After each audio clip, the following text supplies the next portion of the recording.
Everybody excited to be back? Yeah. Yes, okay, yeah, okay, yes. Anybody want to vote for extending summer a little bit longer? Maybe, yeah, maybe, okay, all right. Well, unfortunately, we can't do that, but it would be nice, yeah. Here we are, we're going to get going in environmental law. We're going to cover the items that are mentioned here. The Martin County Water Crisis, Safe Drinking Water Act, the characteristics and structure of environmental law, and then we're talking about the course at the end of the class today.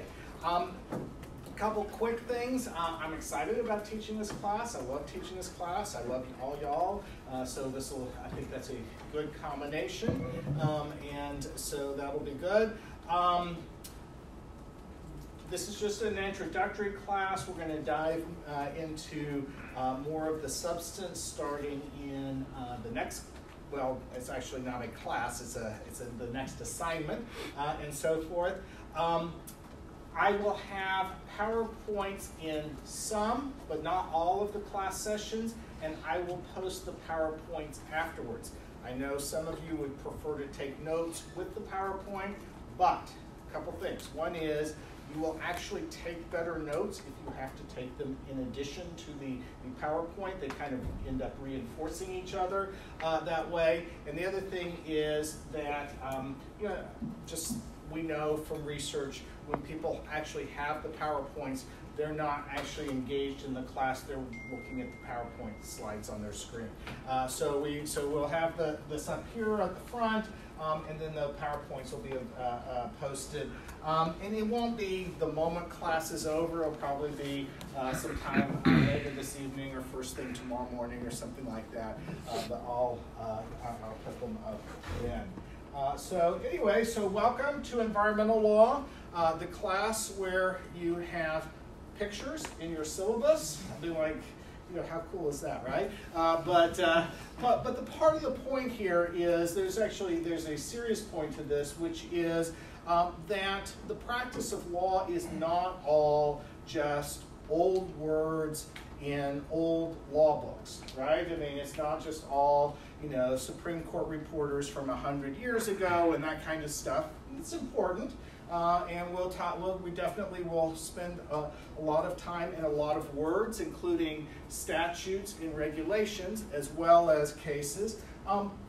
But environmental law happens in the real world. We're talking about people and their health. We're talking about places and nature and the vitality of nature.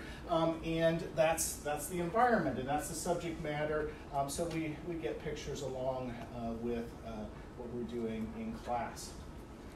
So environmental law is, as you see from the case book, or from the assigned book, it's basically the law regarding human and natural environments and the human impacts on them. You'll read that for Wednesday's assignment, and you'll see that kind of basic definition. This class is a lot about legal problem solving. Okay, so what we're interested in is developing a set of skills that where you can go and tackle a complex problem that has both legal and non-legal dimensions that are intertwined, interconnected, and be successful. Could be successful at coming up with solutions and strategies for your client. And the course will actually center around 3 different problems. The first problem involves grassland conservation and prairie dog conservation in the Great Plains and Rocky Mountain West. Okay, and in that particular case, your client is the federal government. You have a role with the U.S. Fish and Wildlife Service for that particular problem, and that will be a problem that will do 2 things. One is it will allow us to explore a whole variety of really important concepts, doctrine, materials related to environmental law, and get a really strong foundation, including administrative law. So this is a course where you will learn quite a lot of administrative law. You will learn it I think, more efficiently and effectively than taking an administrative law course. I mean, administrative law courses are great, and I mean, I took one in law school, but this is where you actually learn it in an applied way, and so you actually, kind of master the basics faster that way. And the other thing that the problem will do is it will really get you into thinking about how do federal agencies manage these environments, these federal lands, these ecosystems, these various wildlife populations and so forth. Second problem is involves the nutrient runoff, which nutrients are things like fertilizers, nitrogen, phosphorus, fertilizer, human waste, pet waste, etc., that ends up in our waterways. And so this particular problem is about nutrient runoff in the Mississippi River Basin, which has ended up producing a large hypoxic zone, basically oxygen-deprived zone in the Gulf of Mexico that has become, that's a big issue, and so forth. And it varies its size of an entire state. And a few years ago, it was the size of only Rhode Island. I think this year is supposed to be the size of Massachusetts. Okay, so it's an entire dead zone in the Gulf of Mexico that can't support life. And quite frankly, that's coming from our lands here in Kentucky, among other places in the entire Mississippi River Basin system. But the question is what to do about it. And then for that particular problem, your client will be the Kentucky Farm Bureau, which is not so keen on a whole sort of strict regulatory system, but would actually like to solve the problem using sort of non-regulatory approaches. And so we'll look at that, and that will also give us a chance to look at things, major statute like the Clean Water Act and so forth. And then the third problem involves urban environmental justice issues in the Tampa area, Tampa Bay in Florida. So we're talking about low-income neighborhoods or low-income communities of color in Tampa that are disproportionately burdened by a variety of environmental problems, and also often don't have the kind of what we call green and blue infrastructure, the kinds of environmental features that wealthier neighborhoods do. And so we're going to look at those problems, and that will then bring us to looking at some maybe more diverse perspectives on environmental law. That leads us to the next point, which is that this course meets the perspectives requirement for graduation. And in a key piece of perspective, so part of that is it just involves looking at legal issues from diverse perspectives, including interdisciplinary perspectives and perspectives of groups and people who are sort of outside the traditional system of power and control. But it also is the way in which all students at our law school acquire cultural competence skills, which is one of the sort of ABA set of skills out there. So that's how we do it, is through the perspectives course. And so cultural competence is basically about your capacity to work with people and groups who come at the legal problems from a different cultural perspective. Okay, and so we're going to talk about that and work on that and so forth. And then, by the way, that's very broad. I mean, lots of different sorts of things count as culture. So, for example, just, so obviously, if we're talking about people from other nations, that makes sense. If we're talking about people who are part of racial or ethnic minorities, that makes sense. But another sort of way to think about it is if you're dealing with scientists and engineers, they look at the world a whole lot differently than lawyers do. And so I'm just trying to get you to think here that cultural competence is sort of a very multi-use skill. You can use it in lots of different ways. And then we're going to do some interdisciplinary analysis. We're going to look at the relationships between legal and non-legal dimensions of environmental problems. Because, you know, and one obvious thing is there's obviously a variety of science that is involved. You do not have to know anything about science to be in this class or to be successful in this class, but we will learn some things along the way that will be useful so that hopefully when you go out there and practice law and do amazing things, that you won't be overwhelmed or scared by it. But some other things. There'll be some more social science sorts of things too, things about governance and politics and the way that all this works in society. Okay. So that's what the course is about. We're going to start today with a case study of the Martin County, Kentucky water crisis. It's you know, not exactly next door, but it's close to home for us here. Many of you may have followed a few years ago the Flint, Michigan water crisis, where basically a lot of people, including kids, in Flint, Michigan, were being poisoned by lead in the drinking water that was due to a whole variety of failures, economic failures, financial failures, government failures, legal failures, and so on and so forth. There's even been some prosecutions in that case, and it got a lot of attention. And it's still sort of, I mean, still an ongoing problem. Clearly, a community that was very disadvantaged or marginalized, primarily low income and African American.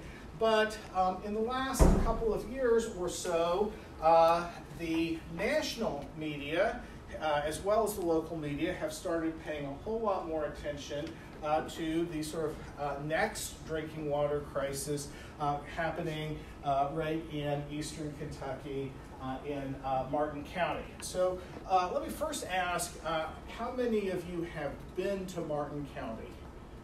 Okay, anybody from Martin County? Okay, so a handful of folks have been to Martin County, so let's talk just to start out with what are some of the issues and characteristics of this particular environmental problem. What's going on here? I mean, you kind of alluded to it when you were talking about, you know, some of the other cities we're going to be talking about this low-income area. You know, I think it said that above a third of the population is below the poverty line, and they're basically, you know, in relation to this issue with the coal company, they're hiking up all the prices for that these, you know, low-income families will have to pay just to get, you know, somewhat clean water. Okay. Okay, so poverty is a huge issue in Martin County, and a third or more. One estimate had it closer to 40%, but somewhere in that range are households below the poverty line, which is in comparison to about 17% of households in rural areas generally, and 25% in Kentucky. Which, as you probably know, Kentucky is we're not the poorest state in the union, but we are among the poor, right? And so this is substantially, this is another magnitude or two above even the state as a whole here. Okay, and then that obviously affects things like ability to pay for water, especially when there is a major rate hike in the cost of drinking water. What else? More water leaks than actually gets to the customers. So not only is the water contaminated, but I guess the majority of the customers don't even get water or have very low water pressure. Okay, so low water pressure, they're not even getting the water, and then also the leaks contribute to the cost and the management issues. But you mentioned not only contaminated water, so let's talk about the contamination for a bit. What's going on there? Well, there were multiple failures by Massey Energy to keep the coal slurry, or even if it was mostly water, to keep whatever that was that area designated for, walled off. It's not the first time that it's leaked into somebody else's private water wells or into the Ohio River. There's a lot, they're doing a lot to those around them, not just themselves. Okay, good. All right, so coal slurry contaminated the drinking water source.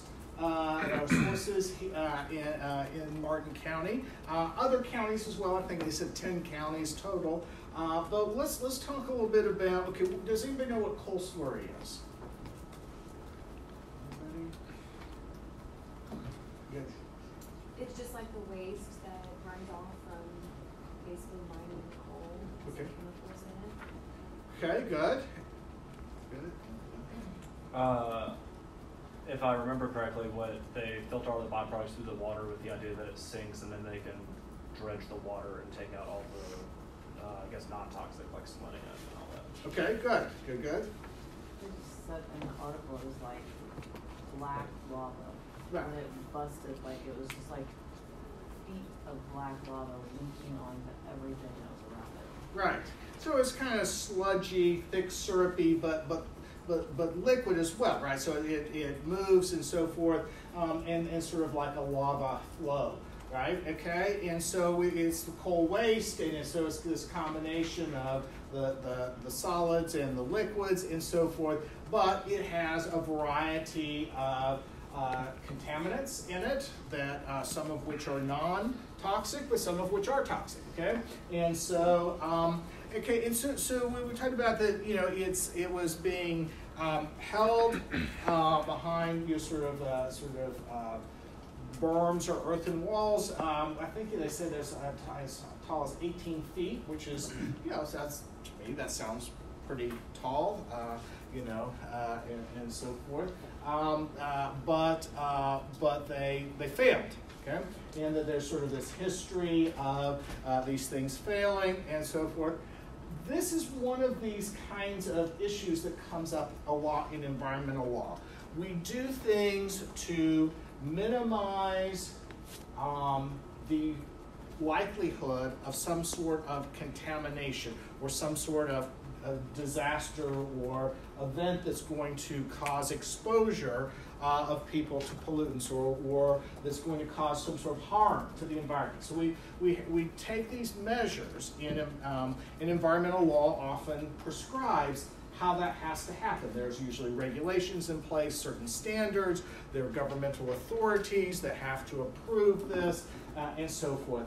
And the idea behind this is that the measures are going to be adequate. But what we find is often there are failures, right? There are whatever the measure was supposed to be or whatever the system was, that it turns out it failed. And sometimes that has to do with some sort of intervening event. So the classic is all of those levees that were supposed to protect New Orleans from flooding in Hurricane Katrina. Okay, and the U.S. Army Corps of Engineers was very confident that they would hold, and in the end, they looked like total idiots because they were, I don't remember how many dozens of breaches. I mean, it was like, it wasn't just, that it kind of didn't totally hold. No, it was massive failure of a system, and it was a system that, they engineered it, they were very confident, and yet, in the end, it looked like perhaps, maybe in retrospect, they were more hopeful than they really were certain that it would hold, or that, things don't, maybe our sort of our level of knowledge and level of understanding about how to do this wasn't as advanced as we thought. Okay, so that sort of thing that we just we aren't always great predictors of the future. We don't always take the right precautionary measures when we look at it in retrospect. And so that raises this issue that we're going to see time and again in environmental law, which is what role should something called the precautionary principle play? If there is some degree of scientific uncertainty or management uncertainty about what we're doing, should we be more cautious and avoid doing it altogether, or take extra measures to protect ourselves or the environment or nature or whatnot, or that can be very costly. So should we instead sort of say, well, if we are ultra cautious, if we sort of take this precautionary principle and really run with it, it means that there are all sorts of things that aren't going to happen in life, okay? So just think about if we took a precautionary principle to freeway safety. We would simply just limit the number of cars. We'd probably actually limit some of the people who are out there driving. I saw there were a couple today. I thought, if we took the precautionary principles, we would not let them drive because they were, they decided to take an exit to the right all the way from the left lane, right? I mean, so you're right to do that. Then precautionary principle would say, don't let those people drive, and so forth. But right, but you think about that. But of course, we don't. We say we got to get around. We got to.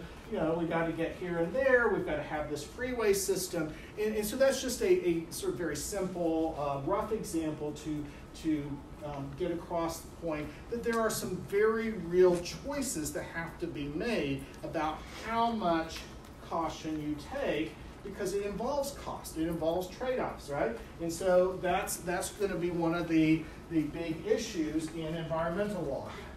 And when we're going to get into it further, but the precautionary principle actually can be really a spectrum, right? I mean, it has to do with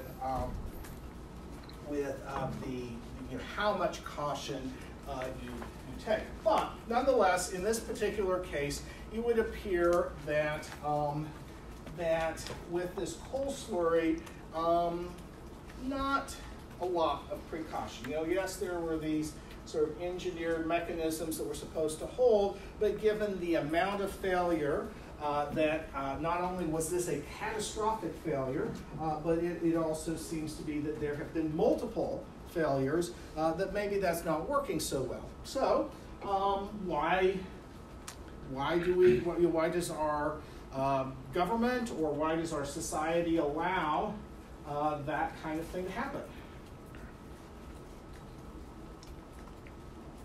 Because we need these companies to We need these do companies, stuff? okay? And what particular, this, yeah. Well, if you have all these precautions, you're going to need to pay for them, Uh-huh. and that oversight will cost money to taxpayers. Okay, so it's going to cost taxpayers. Who else is it going to cost? The company? The coal companies, and who else? Consumers. Consumers, right? So you're going to have costs allocated in all three ways. And okay, so this is not to suggest one way or the other what should happen, but when we talk about these sorts of trade-offs and so forth, it's important not to just cherry pick your favorite group that you want to look out for, right? I mean, so in other words, on one hand, you have companies that are making big profits on sort of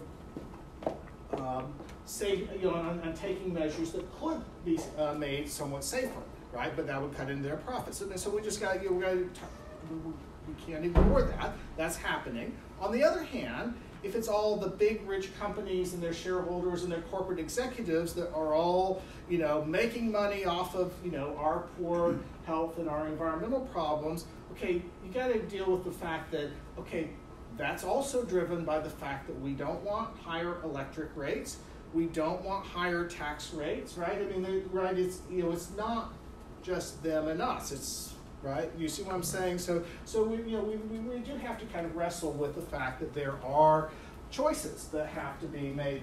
But let's deal with the elephant in the room, right? Okay, coal is really an important part of the political culture of Kentucky, and especially Eastern Kentucky, right?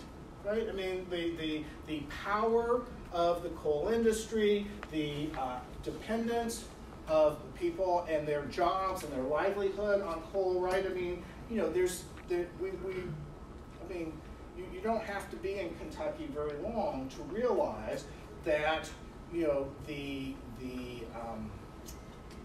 that onerous demands are not going to be placed on the coal companies without some sort of political pushback, right? Okay, so that's just again the reality for a whole lot of reasons. It's a very complex kind of thing, but it should not surprise us that there are some tensions between sort of the relatively favored treatment that coal companies get and the public health outcomes, right? Okay, so that's going to be part of the mix of this, but it's not the only part of it, right? So there's a lot more going on here. So Martin County is not just a story about one coal slurry disaster, right? I mean, that was what, 2000 or something, wasn't it? A long time ago. So that's not the only story here. What else is going on? Government corruption. Yeah. There's been people inside the county government who've been arrested for stealing money. The money that was received as a result of the coal slurry spill wasn't necessarily spent to rebuild the infrastructure, and they aren't spending the proper amount of money on federal funds that they received anyway to rebuilding the infrastructure compared to what the counties around them do. Right. And what are they spending the money on?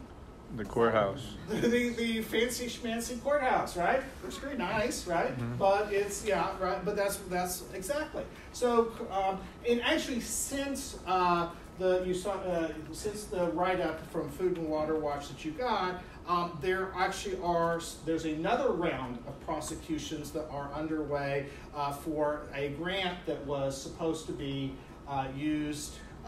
It was specifically to address this problem, and there's no evidence that it actually was ever used to do that. So there's now, and I think I can't remember who's prosecuting it, but there's another round of criminal prosecutions. Okay, so mismanagement and/or corruption by the government. So that's another thing that's going on. And so, you know, part of when we talk about the contamination, right?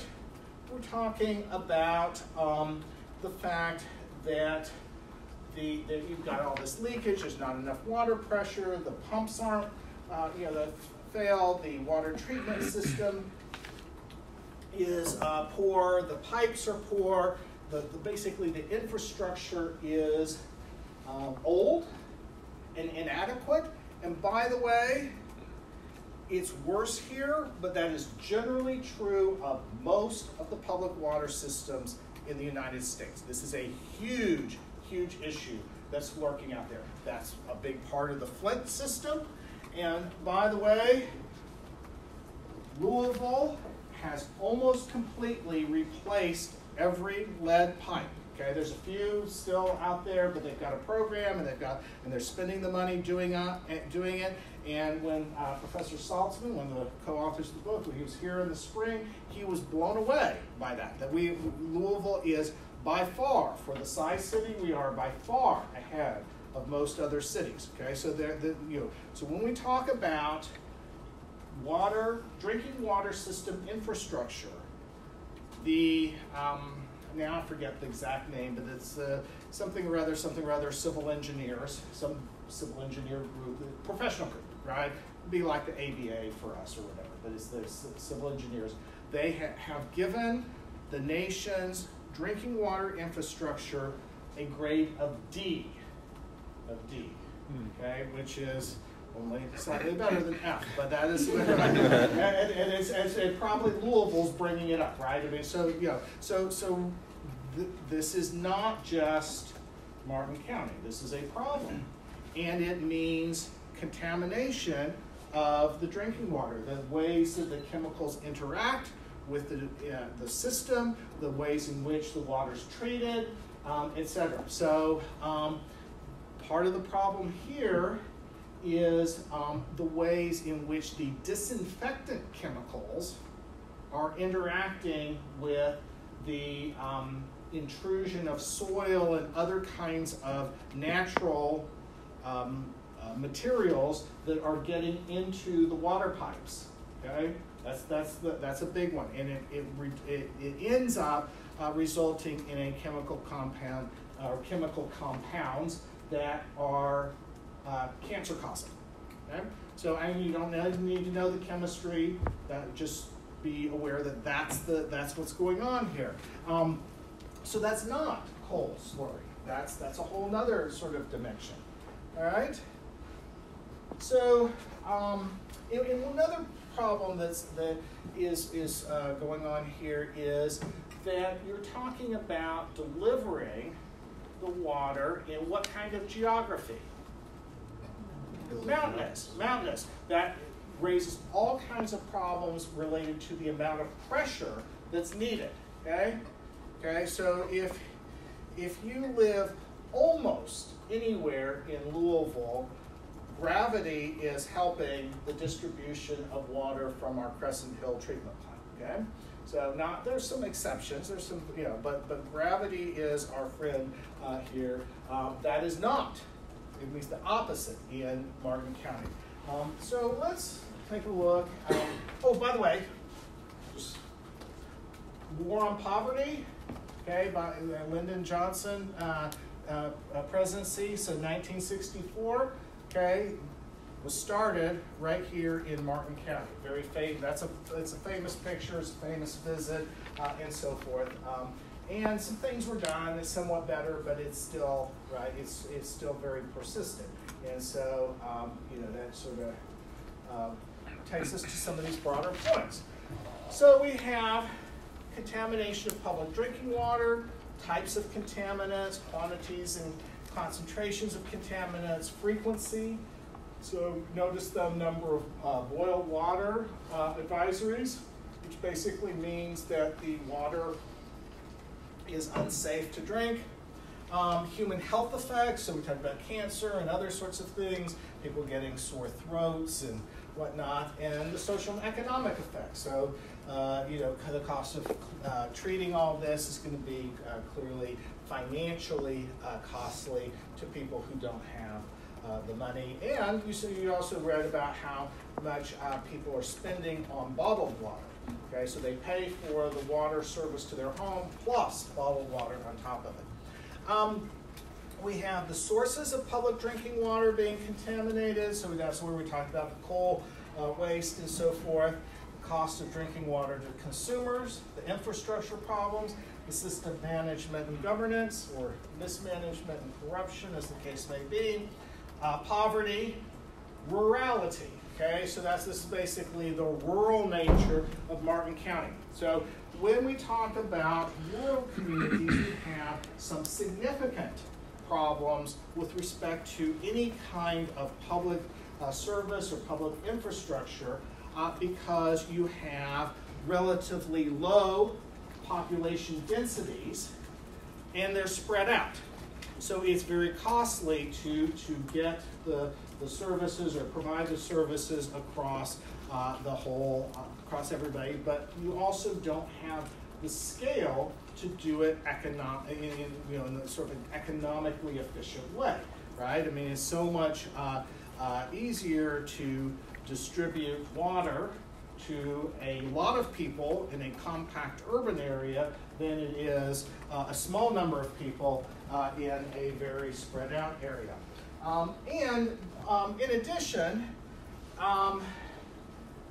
rural areas are, there's sort of a bias against rural areas in our governance system. Now, you've undoubtedly come across or read that there is sort of this favorable treatment of rural communities in terms of federal dollars and so on and so forth, in terms of voting.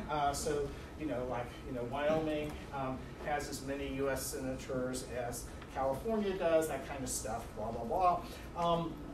But the reality is that many of our things like housing policy, water or other public utilities, electricity, like access to Wi-Fi and broadband and blah, blah, blah, all that kind of stuff. And environmental policies as well are all based pretty much on an urban model. There's sort of an urban bias built in how those policies are designed. And so it very often is not very responsive to rural communities. And then to put it all together, you've got the context of Appalachia, right? High poverty, very rural, coal dependent, and marginalized. So now let's talk about the law. How does the law deal with all this? So the first question we want to ask is, under the Safe Drinking Water Act, what's regulated? So what does the Safe Drinking Water Act regulate?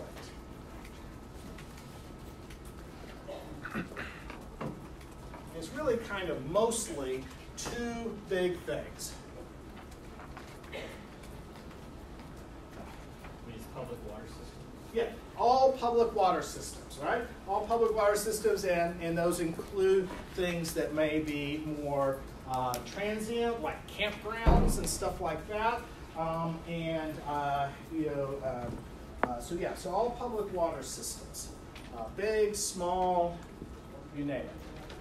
And the other one are aquifers, groundwater sources that are the source of drinking water. So not all groundwater, but the groundwater that is the source of drinking water gets regulated under the Safe Drinking Water Act.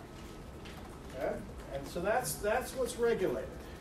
Let's drop down to what's not regulated for a moment. Okay, what's not regulated is drinking water sources that are surface water. Okay, so almost all of Louisville's drinking water comes from the Ohio River. The Safe Drinking Water Act does not regulate the Ohio River in any way whatsoever.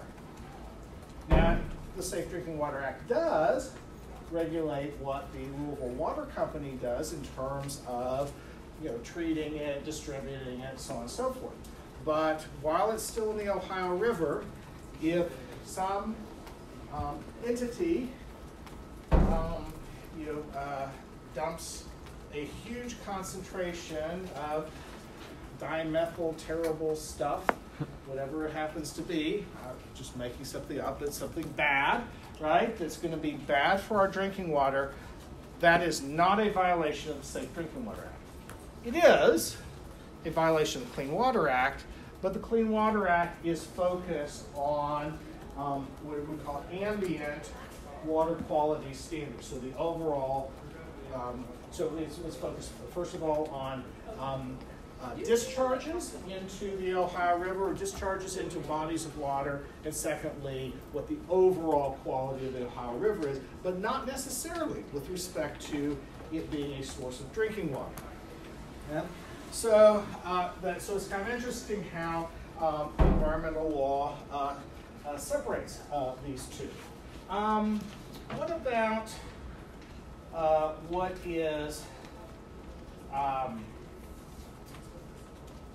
is optional or voluntary authority to regulate?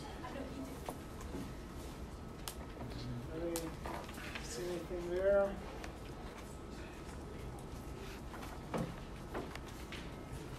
One of the things is that states can regulate more strictly.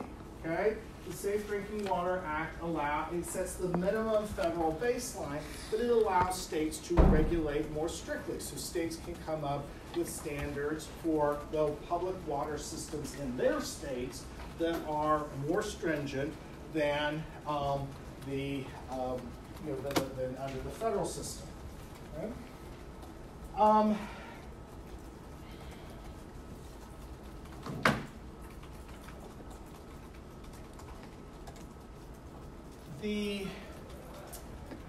In addition, I guess the other thing is that there are certain health precautions that can be taken that are designed to achieve the goals of the Safe Drinking Water Act, but they're not mandatory. So so basically what happens is the statute then becomes a basis of say, hey, we have the authority to take these precautions because the Safe Drinking Water Act has established these goals. The other thing I just want to call your attention to that's not regulated is fracking. Okay, so to the extent that fracking, everybody know what fracking is? Anybody know what fracking is? Okay, who wants to share what fracking is? Yeah. Fracking is like a method of pulling oil out of the ground where you, instead of going straight down, I think you go down and then to like one particular direction, and you want to put a pipe down there, and you fill it with this fracking slurry, which is, I guess, similar to the coal slurry in the sense that it's just a bunch of crazy chemicals, and you just pump in there, and the pressure is supposed to break apart the rock, and then you pull the oil out afterward. Okay, so that's pretty much mostly, right. So oil or gas, you can do it either ways, but mostly oil. And yes, it is about introducing high pressure liquid. And it is a combination of water and some other chemicals that will help release separate the gas that you want from the others, the rock and the dirt and the whatever, right? But it's basically where all this oil and or gas is sort of trapped down there amidst either hard rock or tightly packed soil. And what you what the oil and gas companies are aiming to do is to introduce sort of this high pressure blast of liquid that will break it up, and and then we'll separate it out, and so they can extract the oil and gas. Okay, so so how powerful is the oil and gas industry? Right, we could say more or less powerful than the coal industry, but pretty powerful, right? Okay, so we like our oil and gas, right? Okay. I know some of you probably bicycled or walked. Almost everybody drove today, right? I drove. I filled up my car the other day with gas, right? I mean, right? We like the air conditioning on in this building, although that may be coal powered. But anyway, but you get the idea, right? We like our hot water in our shower when it comes on, right? Okay, yeah. So we not only do we have a powerful industry, but we also have an entire economy that sort of says, hey, we want cheap, plentiful, reliable oil and gas supplies. Okay, and so that means that when the environmental regulators are thinking about, hey, this material from fracking is contaminating water systems, along comes the powerful interests to say, hey, wait, hands off, don't regulate that, because we can't make this work if now you are regulating the waste product of this fracking. So there is sort of explicitly statutory protections for fracking against regulation under the Safe Drinking Water. There we are. Now, there has been some effort by states and local governments to do this. It's actually kind of an interesting, famous case that came out of Pennsylvania where that was going on. But again, authority, power, that kind of stuff. We've seen some move towards preemption of those efforts or ways to limit them and so forth. Okay, so what else did you see about the Safe Drinking Water Act that looked something like not regulation? You had a bunch of reading about Safe Drinking Water Act. What else is going on there? Big thing. You all love it.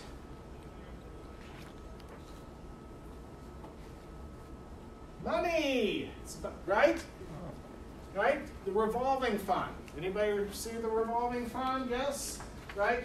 So it's about financing public drinking water systems, their infrastructure, their upgrades, etc. Okay, so a piece of the Safe Drinking Water Act is this revolving fund, okay, and it is about basically a loan. It's a revolving loan fund.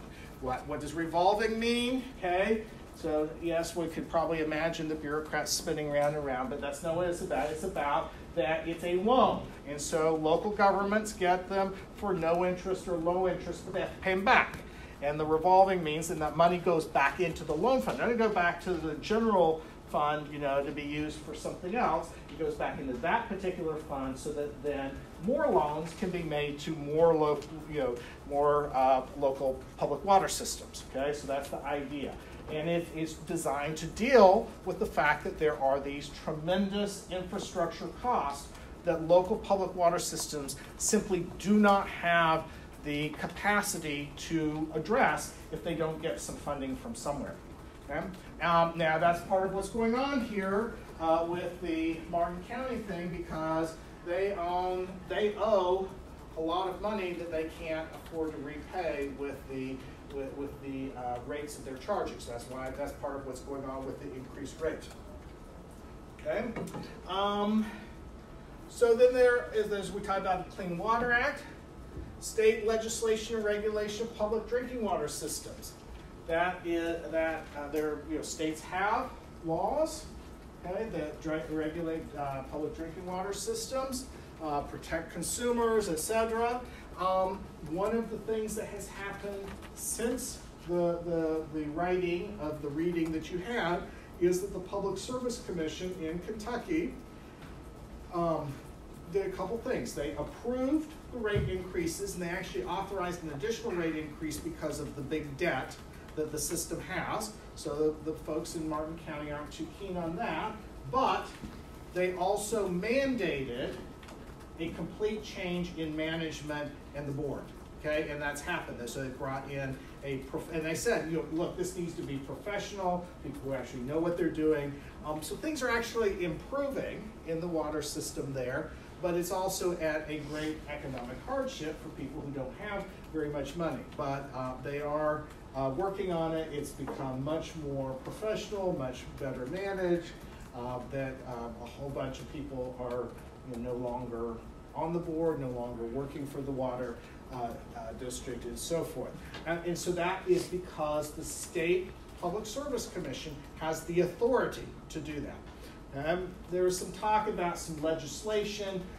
There was legislation that passed to express the sentiment of the legislature, the Kentucky legislature, to support these changes, but it doesn't have much power. It's just, hey, we want things to change in Martin County. But nonetheless, and there are also ways in which states can demand stricter protections of drinking water quality. Okay. So before we go, let's talk a little bit about how the regulation works. I'm sorry, I skipped over that. Okay, so under the Safe Drinking Water Act, how does it work? So we start with the idea that the U.S. Environmental Protection Agency, or the EPA, is going to identify some contaminants, right? And right now they have 90 some total that they have that they regulate. And so they identify contaminants for study to see if they cause or have the potential to cause harm to human health. And then also look at how frequently they occur in drinking water, what the effects are, and so on and so forth. Then, from there, they set what are called the maximum contaminant level goals. Maximum contaminant level goals, which are not mandatory. They are non-enforceable health values based on the risk of harm to human health. And so they sort of say, hey, our goal is to have only this much of these things in the water. If it's carcinogenic, the MCLG is always 0. Okay? If it is anything like amoeba or protozoa or those kinds of yucky things that right, that you don't want swimming around in your brain and so forth, okay? The MCLG is always 0. If it's something that has some other less serious health risk, it's set on the basis of how much the typical human could tolerate. They do take into account special groups, children, pregnant, elderly, ill people, and so forth. Okay? But so this is the goal. Then they set the maximum contaminant levels, which are mandatory and enforceable. So these are goals.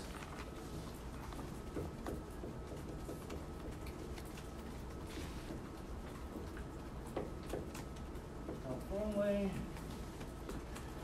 And so this is a combination of health plus technology, what's available, what kind of technology is available to control or limit these, what's feasible, cost-benefit analysis, how much is it going to cost to eliminate these versus what are the benefits.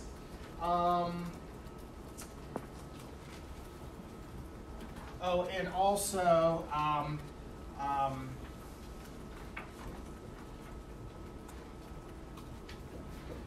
our capacities to measure them. Okay, some things it's hard to measure down to 0. Okay,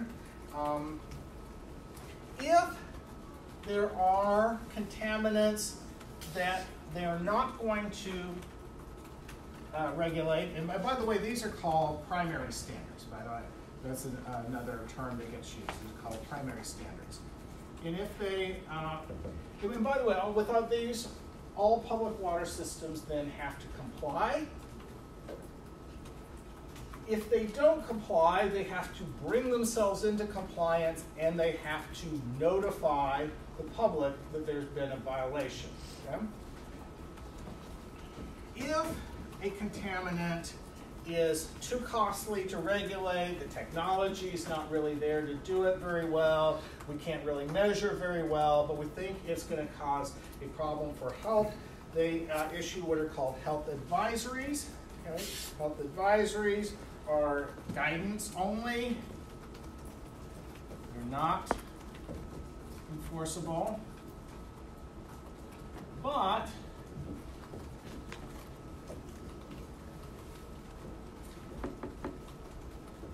some states enforce some health advisories. Okay, that can become a basis for the state to do something. And then we have what are called secondary maximum contaminant levels. Okay.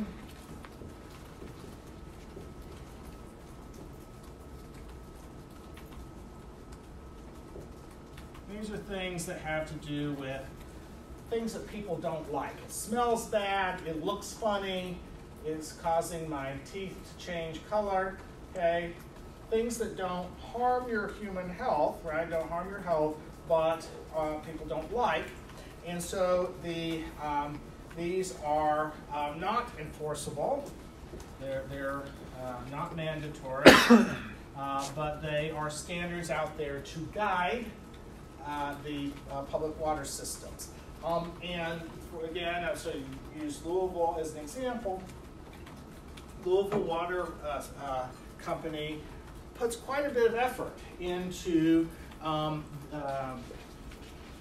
treating the water, doing lots of testing and so forth to get it right so that it has a good taste, a good appearance, because this is all consumer-oriented, right? It doesn't really affect our human health, but it's things that people want and care about. Okay? But the Safe Drinking Water Act provides a system for the US EPA basically to guide and provide information to public water systems, but it doesn't require that they comply. Okay? So that's sort of how the system works. So let's look then at what does all this tell us about the structure of environmental law. Well, first, we see a very traditional kind of approach to how what kind of the law is, which is that a legislature, Congress, or state legislature enacts legislation, which then is implemented, is then interpreted and implemented through regulation by one or more administrative agencies. Then the statutes, okay, another word for legislation, of course, is statutes. The statutes and the regulations are then implemented by the administrative agencies. And then in the end, there are enforcement mechanisms. So if regulated entities don't comply with the statutes and regulations, there are tools, civil and or administrative, civil, and criminal, to enforce. We're going to get way more in details about enforcement. So when we talk about what's in the legislation and or the regulations, they can require certain things, so requirements, prohibit certain things, so you have to use a particular type of technology.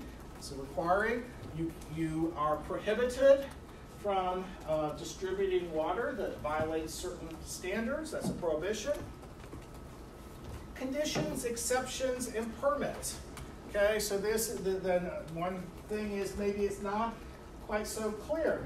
Under certain conditions, you have to do something or you cannot do something. Or you can do something only if you first get a permit. And the permit's going to lay out the conditions and so forth. The laws are also going to grant agencies the legal authority to regulate. So that's where the authority is going to come from the statutes. Notice the role of information. One of the things about the Safe Drinking Water Act is if there is a violation, the public water system is required to inform the public. Okay? And there's actually multiple ways that happens, but that is mandatory. And so a lot of times we get so caught up in the regulatory part of it, we forget that some of the things that environmental law is doing is just mandating the sharing of information. Interpretation goes on, how we interpret the statutes, how we interpret the regulations. That interpretation is being done by the agencies, it's being done by the courts, regulated parties. Okay, so you're going to go out in your law practice, many of you are going to represent regulated parties, or you're going to have to look at the statutes and the regulations and tell them what it means. You have to interpret that for them. There are resources available for implementation and enforcement. And there's also slippage, under-enforcement, non-enforcement. So actually that's one of the sad aspects of the Safe Drinking Water Act is that sometimes there's just really not enough resources, or the politics of enforcement are such that it gets under-enforced. We see that we have the federal government as the source of a lot of environmental law, but state governments and local governments are also independent sources of environmental law. And the federal government also delegates authority. So states end up enforcing federal laws on behalf of the EPA. And we're going to get more into that, how that works later. Non-governmental actors play a significant role in shaping environmental law. Businesses, industries, regulated entities, and as I've mentioned, they have a certain amount of political power. They also can push back through litigation against regulations and laws that they don't like, and so forth. Nonprofit organizations and environmental groups, okay, so it's another thing. I think it's the Appalachian Law Caucus, am I right? Appalachian Citizens Law Center. Yes, the Appalachian Citizens Law Center, thank you, has played a major role in Martin County. We're going to see a lot of cases and examples where more traditional environmental groups, Natural Resource Defense Council, Sierra Club, so forth, are going to play a role. We don't see this rate. Well, actually, private standards. One of the things that we know is that for example, the Louisville Water Company's decisions about imposing its own standards on its water, again, consumer-driven, but that actually plays a significant role. And then later on, we're going to talk about things like multi-stakeholder collaboration. We see that environmental law has a lot of attention to risks to human health, risk to environmental system, risk to infrastructure. How much risk to tolerate is a big question. How much uncertainty do we tolerate? How do we deal with uncertainty when we don't know for sure how something's going to play out? And then also cost-benefit analysis. And you're going to read a fair amount about cost-benefit analysis for the substitute for Wednesday's class, but not only do we do it or not, okay? So we do not do cost-benefit analysis in establishing the goals, but then we do it when we establish the regulatory standards, right? Okay, and in the Safe Drinking Water Act. But the other thing is how to do it. And so some of your reading got into a fair amount of detail about how the EPA actually goes about making those cost-benefit calculations. I don't care if you understand all those details, I just want you to see them. I want you to see what kinds of things they're looking at just so you have a feel for how that works.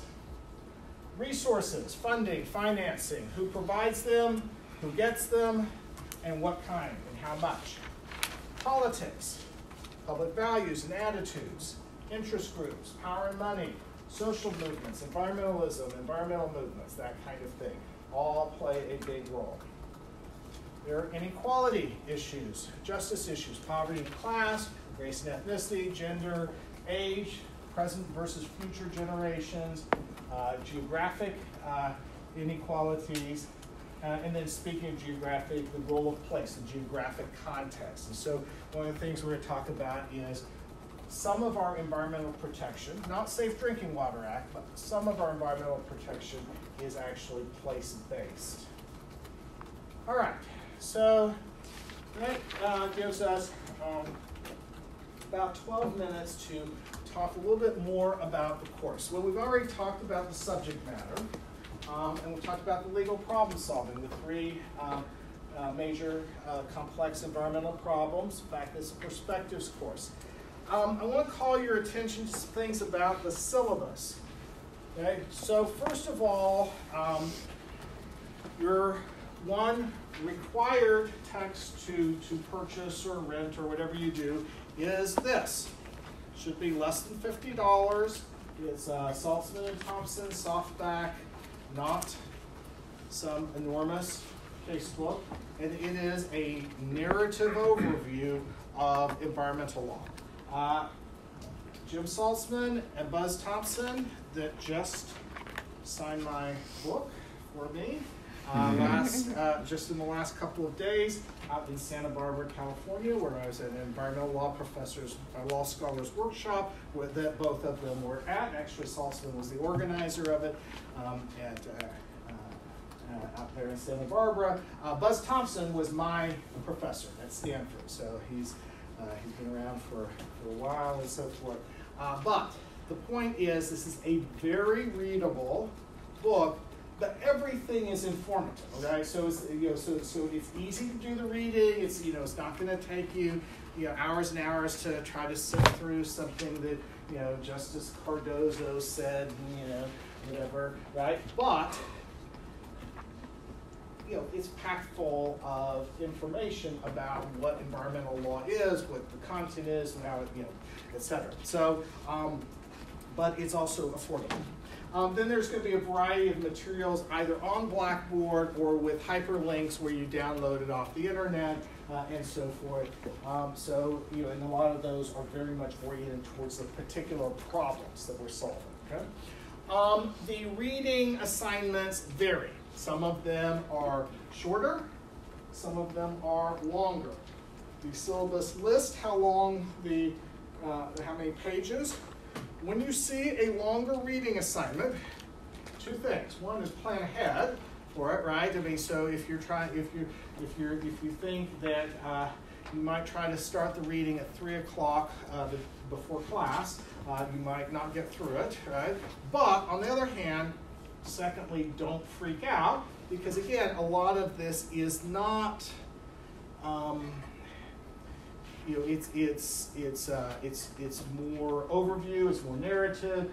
It's not dense. It doesn't, it doesn't take you ages. Some of them are going to be like stuff from agencies that are fact sheets, and some of them have graphics in them, so it's a lot more pages, but you got pictures and maps and data and so forth. Okay, so, but just pay attention to the fact that it's not totally even, but there's not anything I can do about that. I can, I'm not going to sort of read 2/3 of this and, so that kind of thing. It just kind of fits what's available. There are 3 major things that you have to do for the course grade. Okay? The first one is due this Friday. So start out from the very outset, and it's the 4 perspectives assignment. I'm going to talk about that in just a second. But it's due this Friday by 5. Then a little bit later in the semester, when we're wrapping up the problem 1, which is the grasslands and the cute little prairie dogs and so forth, right? Then what I'm looking for you to do is to email me an outline of what your answer would be. Not the detailed written out, but just basically an outline of how you would go about answering that problem, solving it, developing a set of strategies, okay? And that will make more sense once we get into it, but each of those are worth 5 points out of 100. Okay?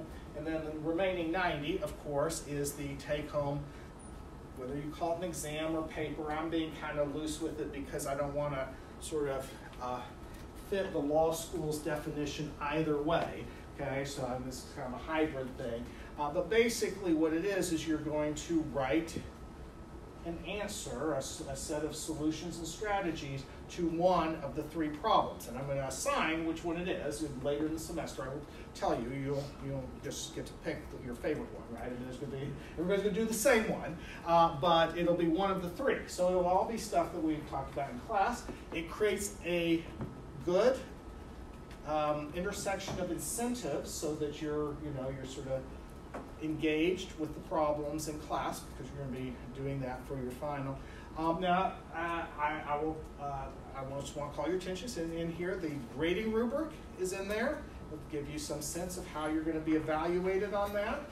And there's a big range, 4,000 to 10,000 words. Okay? There is no research that's required. Okay, so you can answer all based on all the materials and class discussion. Okay, so what I'm looking for you to do is basically develop a set of strategies for your client for dealing with that problem. Okay, so something you would do in law practice, and it would be, given the complexity of the problem, it would be a big thing. It would be complex, a big thing. There's a range, there's a minimum, there's a maximum. I don't want more than 10,000 words. I don't want less than 4,000. But just, you will not be surprised that the A grades tend to be closer to the 10,000 than the 4,000, right? I mean, that's just because we're talking about quite a bit of material. So you will have, at least 3 weeks to do it during the week before finals and during the finals period. and so forth. Plus, it's one of the 3 problems we're going to do in class, so you'll have a bunch of notes already and so forth.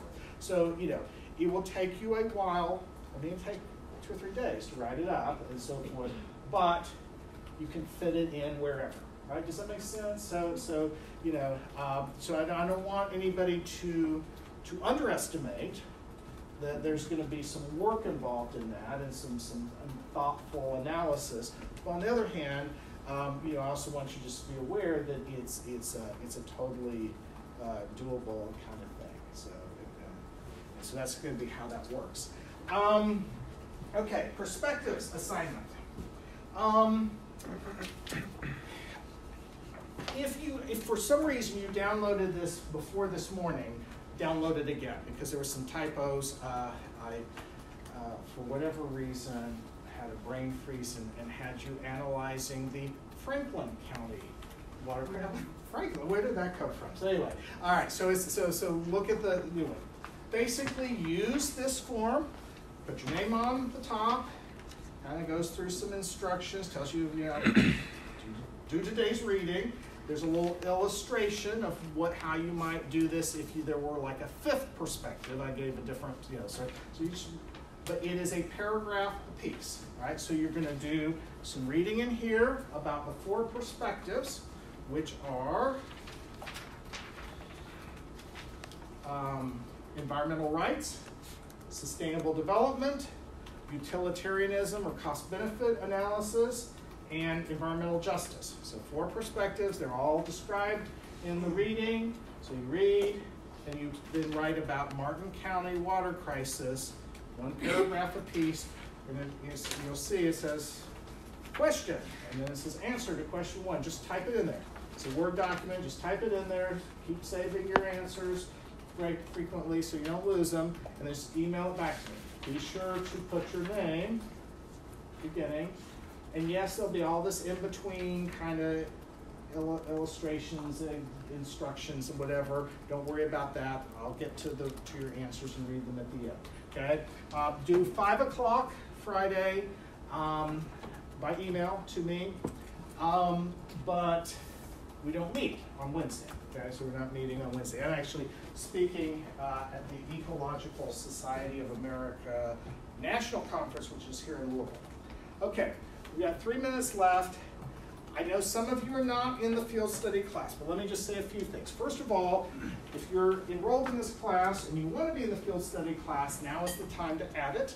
But you don't have to take the field study class.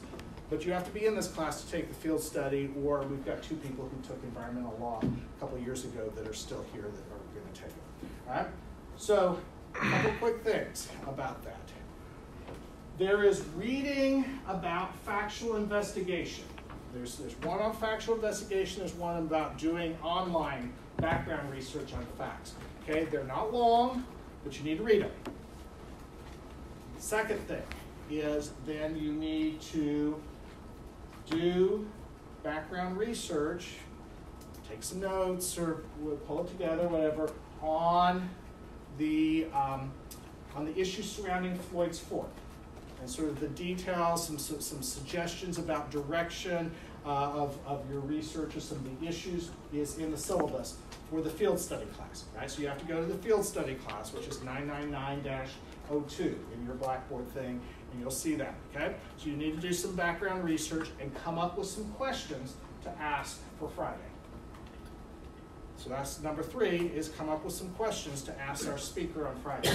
And number 4 is be on time, 9 o'clock, Parklands of Floyd's Fork, Beckley Creek Park, PNC Achievement and Education Center. Okay? So it is just off of Shelbyville Road, which is also Highway 60. And let me emphasize really strongly, do not use your GPS for this. Okay? Some GPS systems will tell you to take an exit off of I-64 that does not exist, and then you have to go all the way out to Simpsonville to turn around and come back. Okay? Go to, it's just north of 64, but what you need to do is the Gene Snyder 265, to Shelbyville Road, Highway 60, and go east. And there's a couple different ways into the park after that, okay? But do not keep going out I-64. That is not, okay? Because then you'll be late. Please, for the field study, do not be late, because these people are giving their time for free to speak to you about the environmental issues, and it's just rude, right? I mean, you're right. It's rude to be professional, be lawyers, right? Okay. However, we're going to go hiking, and we're going to go actually do field observation in the parklands of Floyd's Fork after we talk with the he's like the education and community person. Has a master's in natural resource management, so he's very informed to give us a lot of good information. But then we're going to go out. So the opposite of the professionalism, come prepared for hiking. Okay, lots of water. Trust me on this. Okay. The last time I taught a field study class, the students didn't believe me, and then they were dying out there because the water fountain that we came across wasn't working, and they didn't bring it right. So I always bring 3 bottles of water with me. Okay, I would suggest sunscreen, hat, loose, cool, comfortable clothing, good shoes for walking. You do not need hiking boots. You can wear them if you want, but basic running shoes are fine. Flip-flops, not so much. Okay, right? So that's except for Pierce who hikes barefoot. So anyway, but any questions on any of that? Okay, so there's a fair number of things to do for Friday, but this is one of our 4, right? So we're going to knock it out. The following Friday, we're going to actually go canoeing on the Ohio River and Beargrass Creek, and so that'll be that, and then we'll have a little bit of break, and so forth. But we're going to get going good and early while the weather's good, hot and good, all right? Okay. Let me know if you have questions.